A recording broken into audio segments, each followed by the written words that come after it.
Good morning to all of you. Shri Ranjit Sinha, Director, Central Bureau of Investigation.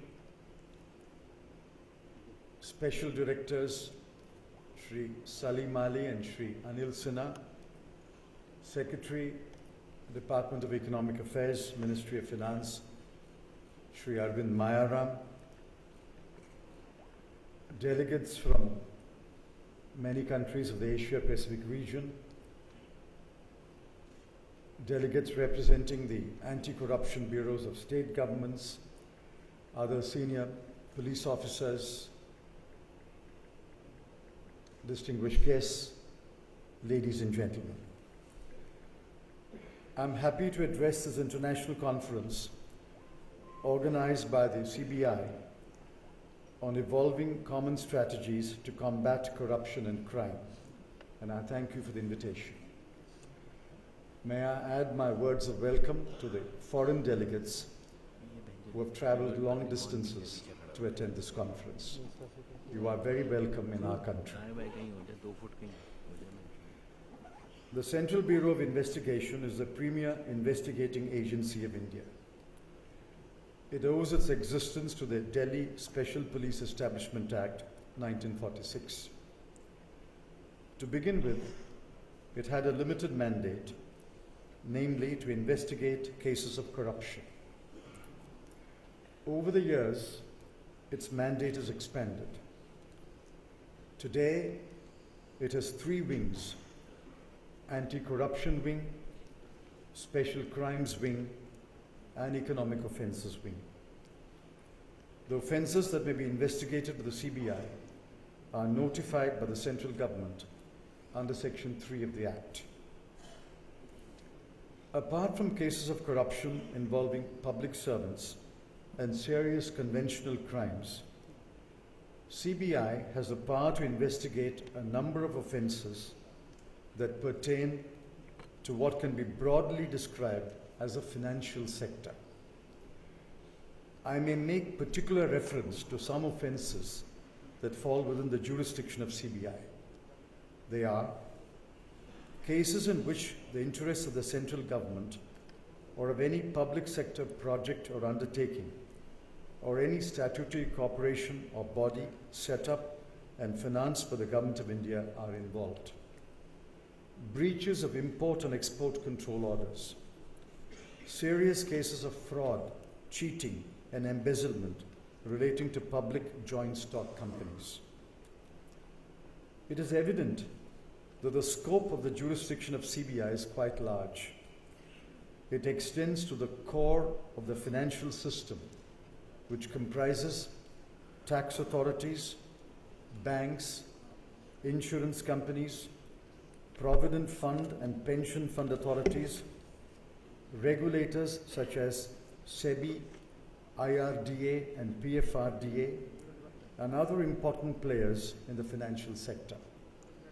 Besides, there are no financial crimes which do not also attract the provisions of laws dealing with conventional crimes such as the Indian Penal Code.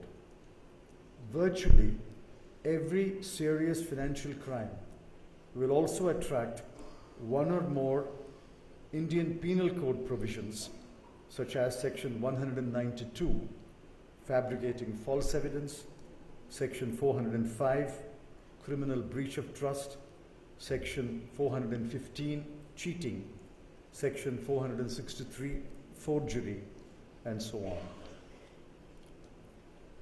Since 1991, we have transited from a closed and controlled economy to an open and market economy. The transition has brought in its wake both new opportunities and new challenges. Our laws have lagged behind. Hence, as you're perhaps aware, in March 2011, government constituted the Financial Sector Legislative Reforms Commission with a view to rewriting and cleaning up the financial sector laws to bring them in tune with the current requirements. The Commission submitted its report in March 2013. One of the recommendations of the Commission is on market abuse. Market abuse has been defined as meaning insider trading, abuse of information, and securities market abuse. The Commission has recommended that market abuse and attempting or abetting market abuse must be made offences and must be punished with penalties extending to 3 times the illegitimate gains made or losses caused, as well as with imprisonment. It will therefore be evident that as new challenges emerge, new laws will be made, new offences will be defined, and new responsibilities will fall on investigating agencies. Before I continue with the topic of my speech, forgive me for a brief digression. There are several myths about the CBI, ranging from the celebrated epithet caged bird to the abusive nomenclature Congress Bureau of Investigation. None of the descriptions is correct or even well-meaning. Some myths are carefully fostered and propagated in order to serve an immediate or narrow self-interest. In a lighter vein, I may say that sometimes the CBI itself pretends to be a helpless victim when it pleads for more powers and greater autonomy. Hardly anyone seems to notice the contradiction when the same person pleads in favor of more powers to CBI and also rails against the alleged excesses of the CBI. And hardly anyone pauses to ask, how could the CBI do the bidding of a political party that has not been in government during 12 years out of the last 35 years? In my view, the CBI is as good an investigating organization as any other in the world. We are proud of the achievements of the CBI. It has performed a difficult role, especially when the primary responsibility for enforcement of laws lies with the state governments. Let me also remind you that, save in certain cases, an offence falling under the jurisdiction of the state police cannot be investigated by the CBI without the express consent of the state government concerned. The best testimony to CBI's credibility is the numerous demands that are made for cases to be taken over by the CBI rather than be investigated by the state police. Every such demand is a tribute to the CBI. As we look forward to the next 50 years, the need for an independent, impartial, and capable central investigating agency is more imperative than ever. Whether we think about corruption or financial crime or terrorism, the challenges faced by India will be greater than ever. Therefore, it is time to outline the contours of the challenges that an investigating agency will face and what the investigating agency will be required to do in the next 50 years. It is time also to start rethinking the legal foundations of the agency so as to achieve clarity on objectives, powers, and accountability. My focus today will be on financial crimes. Yesterday, the Prime Minister made a thoughtful speech and drew the line between policy making and policing. I urge all of you to reflect on that speech carefully. In my speech today, I wish to go into some detail on the legal and technical issues that are involved in the apparent conflict between policy making and policing. Safety is a public good. Public good is defined around 2 tests: non-rival and non-excludable. Safety is non-rival. My safety while walking on a street does not reduce your consumption of safety. Safety is also non-excludable. When one more child is born into the world, it is not possible to exclude that child from the umbrella of safety. Safety satisfies both tests, and it is a public good. A fortiori, safety of the financial system is a public good. Safety is a prerequisite for an open or market economy, which is the highway to prosperity. If we fail on safety, we will fail to get growth. Providing safety is a job of the government. A sound criminal justice system must ensure safety of the financial system. It must protect the financial system against theft, fraud, forgery, mis-selling, money laundering, hacking, cyber attacks, etc. Registration and investigation of offences is a starting point of a sound criminal justice system. Hence the need for a first-rate investigating agency. An investigating agency must build capacity. I have no doubt that a trained police officer is capable of handling financial crimes. There is a strong degree of commonality among all kinds of crimes, and enforcement processes are similar. I was told that an IPS officer was brought into SEBI, our securities market regulator, some years ago as an executive director, and he pioneered many new methods of investigation which yielded permanent improvements in the manner in which SEBI works. The point that I wish to make is the need for bringing a variety of skilled persons into the investigating agency. In the case of CBI, it must recruit bankers, accountants, lawyers, insurers, fund managers, and securities experts, train them in the substantive and procedural laws, and turn them into first-rate investigators. Conversely, since police officers are highly educated and many hold postgraduate or doctoral degrees in a variety of subjects, they could be trained in financial laws and equipped to deal with financial crimes. It is the integration of skills possessed by police officers and skills possessed by subject matter experts that will make the CBI a first-rate investigating agency. The second limb of capacity is technology. Financial crimes are committed using the most advanced technology, including sophisticated software. The investigating agency must have technological capability matching the offender's capability. It must have software that is able to search millions of pieces of information and locate and unravel the source of the crime, the key persons, and the complex web of activities that constitute the crime. Financial crimes are no longer confined to the boundaries of a state. Many financial crimes span several countries.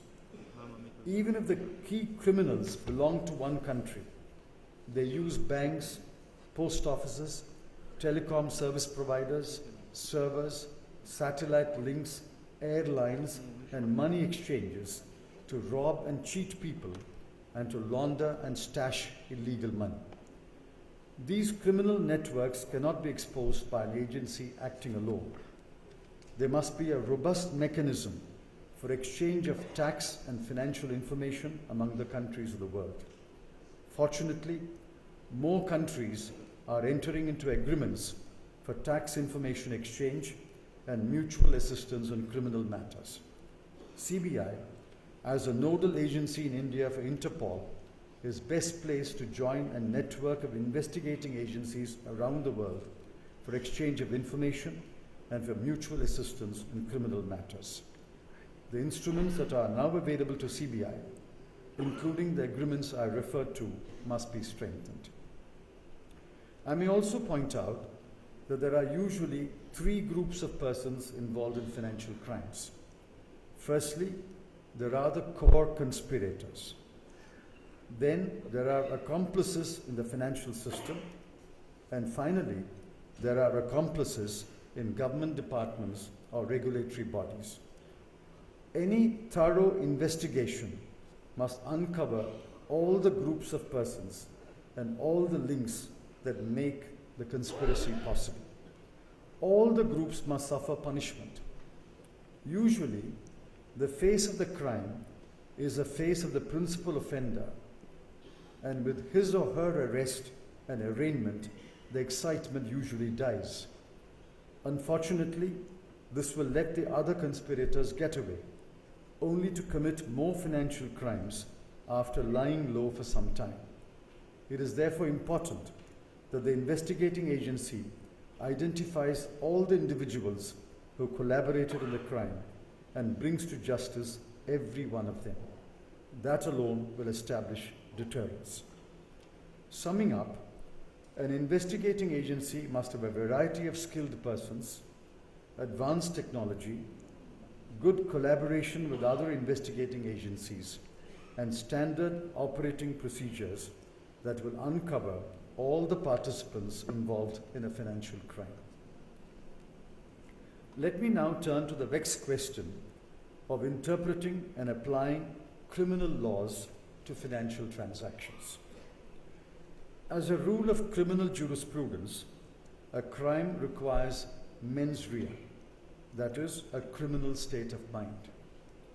I'm aware that there are exceptions, and some offenses are charged on the principle of strict liability.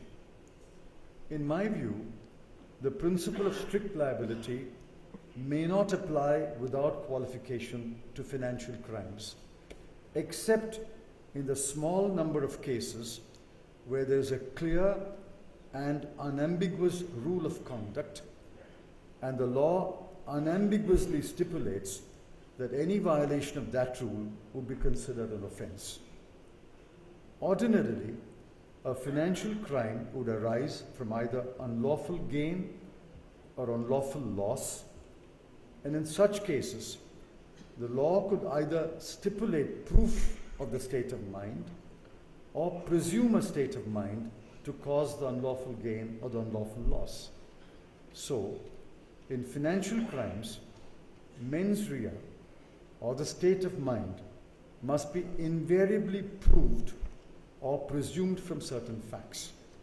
This, in my view, is a correct approach to financial crimes. There are cases where the CBI and sometimes the courts have interpreted provisions of law to exclude mens rea. A frequently cited example is Section 13, subsection 1, Clause D, subclause 3 of the Prevention of Corruption Act, 1988. That provision reads as follows, quote, "If he, while holding office as a public servant, obtains for any person any valuable thing or pecuniary advantage without any public interest," unquote. A close reading of the above provision does not, in my view, rule out mens rea. The words "without public interest" imply that the offender must have committed the act although he knew that there was no public interest. In a case arising under this section, if the accused is able to show that there was indeed some public interest, in my view, the offense would not be made out and the accused would be entitled to an acquittal. I would once again commend the prudent approach to financial crimes that are outlined above, and that is the requirement of mens rea or state of mind, unless it is unambiguously excluded by the expressed language of the law. Let me illustrate with reference to certain kinds of financial transactions. Banking is a business, so banks lend. In some cases, they lend at the prime lending rate. In some cases, below that rate. And in some cases, at the base rate. Interest rates can be reset and often are reset. Similarly, insurance companies invest funds by picking and choosing winners. They buy and sell financial assets. These decisions are taken based on facts and circumstances that are available at the time the decisions are taken. When market conditions change, a loan may turn into a non-performing asset. An investment may collapse in value and result in a loss. How should one characterize the original decision? It may have been a poor decision. It may be a decision that turned out to be a wrong decision. But does that make the decision an offense or the decision maker a criminal? I think an investigating agency should tread carefully before it reaches the conclusion that a business or commercial decision taken on the basis of available facts amounts to a crime. This is where the state of mind comes in. In my view, it would be wholly opposed to common sense and fair play if the investigating agency ignored the state of mind and, absent any motive or criminal intent, jumped to the conclusion that a business or commercial decision amounted to a crime. Finally, I would caution investigating agencies to respect the line that divides policy making and policing. An offense is committed when a prescribed rule of conduct is violated. If there is no prescribed rule, or if there is no violation of a prescribed rule, there is no offense.